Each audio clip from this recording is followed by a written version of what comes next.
Dear friends, this is Nishant Rastogi and you are watching CNRI.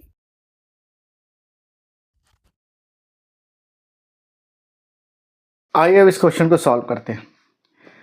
पहले मैंने यहाँ पर हिंदी मीडियम के लिए आंसर लिखा है और बाद में अभी इसके बाद मैं इंग्लिश मीडियम के आंसर लिखूंगा। तो लिखा है कि अभिक्रिया के वेग पर ताप तथा सांद्रता के प्रभाव को स्पष्ट करना है। Right the effect of temperature and concentration on the rate of reaction.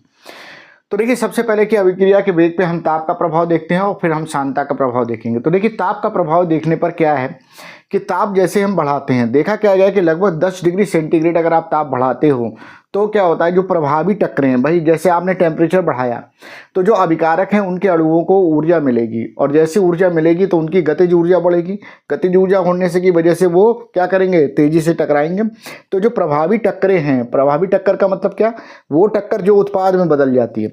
भाई टक्कर जो होती है एक अप्रभावी होती है। अप्रभावी का मतलब दोनों मॉलिक्यूल टकराए और अलग हो गए, ठीक है ना। तो ये उत्पाद में नहीं बदले, लेकिन ये मॉलिक्यूल टकरा के उत्पाद में बदल गए तो ये प्रभावी टक्कर आपकी हुई, ठीक है ना।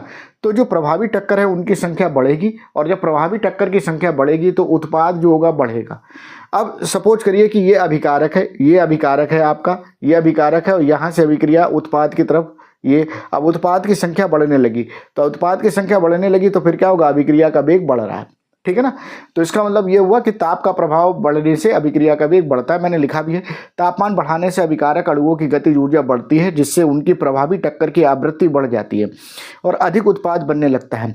यह देखा गया है कि तापमान को 10 डिग्री सेंटीग्रेड बढ़ाने पर प्रभावी टक्करों की संख्या लगभग 2 गुनी हो जाती है, अतः अभिक्रिया का वेग बढ़ जाता है।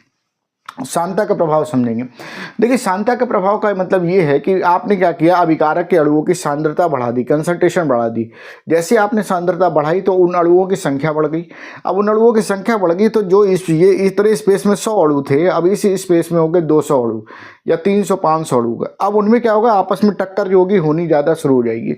तो ज़्यादा टक्कर होगी तो अणु इधर जाएगा, उधर टकराएगा, इधर टकराएगा, जिसकी वजह से ऊर्जा जो होगी वो बढ़ेगी और बढ़ेगी। तो जब गतिज ऊर्जा बढ़ी तो उसमें क्या होगा, प्रभावी टक्कर जो होंगी वो ज़्यादा शुरू हो गई और जब ज़्यादा प्रभावी टक्कर हो गई शुरू तो फिर वो उत्पाद बनाना शुरू कर देंगी।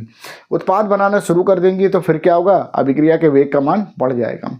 इसका मतलब ये हुआ कि तापमान के प्रभाव से और सांद्रता दोनों के प्रभाव से, दोनों को अगर आप बढ़ा रहे हो तो उस केस में अभिक्रिया का वेग बढ़ता है। तो चलिए यहाँ पर देख लेते हैं।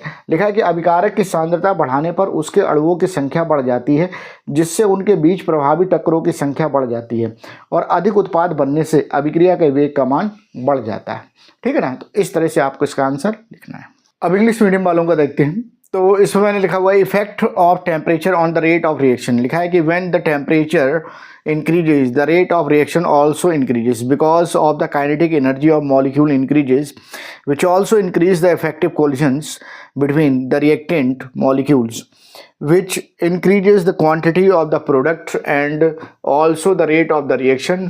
It is observed that on increase in temperature by 10 degrees Celsius the number of effective collisions are 2 or 3 times, ठीक है ना।